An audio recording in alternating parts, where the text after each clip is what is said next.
এই গাছ একটা কাঁচা আমের একটা টক ঝাল মিষ্টি মানে তেল আচার করব। তো আমটাকে আগে কি করেছি, লবণ হলুদ এরকম কেটে নিয়ে লবণ হলুদ মেখে 6-7 ঘন্টা রেখে দিয়েছিলাম। তো রৌদ্র তো খুব একটা ওঠেনি, একটু রৌদ্রে দিলে ভালো হয়। তো রৌদ্রে না দিয়েও করতে পারা যায়। তো এইটা এরকম মেলে রেখেছিলাম হাওয়াতে।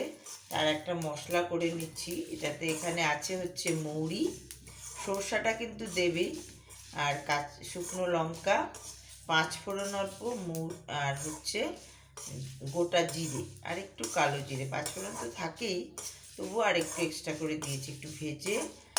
আধ গুঁড়ো যেরকম হয়, একদম পুরো মিক্সড গুঁড়ো করবো না, আধ গুঁড়ো করবো, আধা আধা, মানে একটু দানা দানা থাকবে এরকম। আগে একটু সটে করে নিই। আমি খুব ইজি মেথডে, রোদ্রু না উঠলেও এই আচারটা করতে পারবে, আবার 1 বছরের জন্য সংরক্ষণ করেও রাখতে পারবে। এরকম একটা আচার রেসিপি আজকে নিয়ে এসেছি।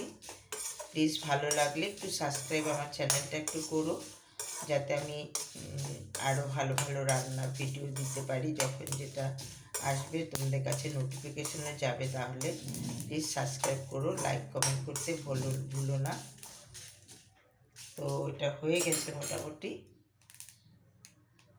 এবার এটাকে মিক্সিতে বা পাটাতে যেটাতে হোক গুঁড়ো করে দেব।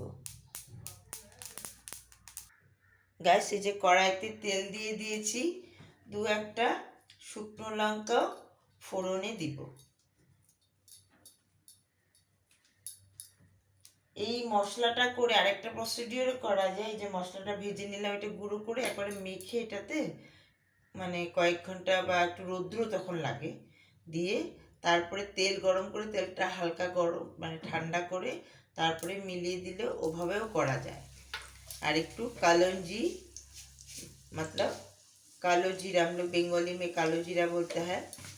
तो क्योंकि हम थोड़ा हिंदी में भी बोल लेते हैं, क्योंकि कोई तो हिंदी फ्रेंड भी, मैंने हिंदी लैंग्वेज बोलने वाला भी फ्रेंड्स है, सो इसलिए बोल रहा है। तो हो गया।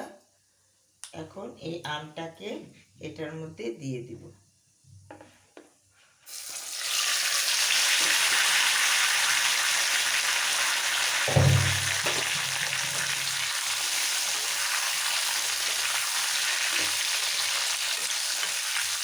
খুব একটা বেশি নেই বলে আমি এই কড়াটাতেই করছি।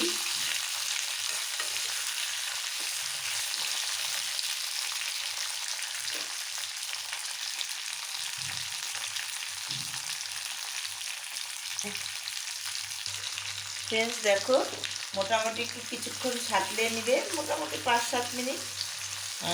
খুব বেশি ফ্লেমটা যে খুব বেশি দিবে না, মিডিয়াম টু লো ফ্লেমে রাখবে। হ্যাঁ, তো আর এবারে মশলাটা দিই।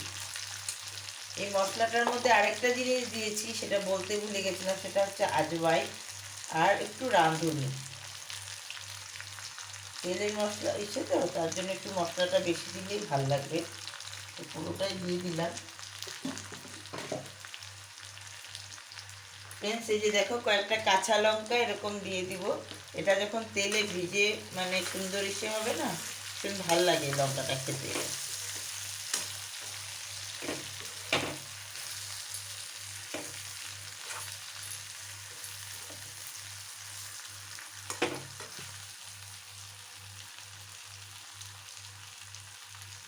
और एक जगड़ी, मतलब वो गुड़ है ना, थोड़ा सा गुड़ भी दे दिया।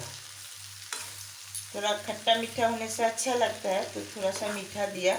अगर कोई डायबिटिक पेशेंट है या मीठा नहीं लेते तो ये स्किप कर सकता है, लेकिन थोड़ा सा देने से अच्छा लगता है।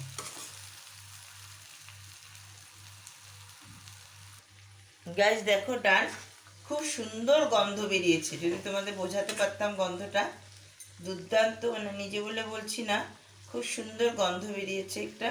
ও আরেকটা জিনিস দিয়েছি, সেটা হচ্ছে হিং আর তোমার ভিনিগার। এই দুটো দিলে কি হবে, টেকসই হবে, প্রায় 1 বছর রাখতে পারো এইভাবে। গাইস দেখো এই যে হয়ে গেছে, দেখো কি সুন্দর হয়েছে দেখতেও।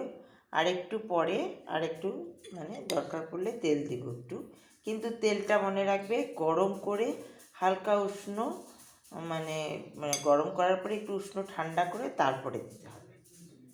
তো আজকের মতো এখানে ব্লগটা রাখছি।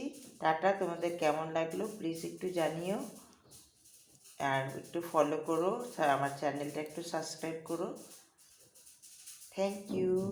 সবাই ভালো থাকো, সবার জন্য শুভকামনা রইল।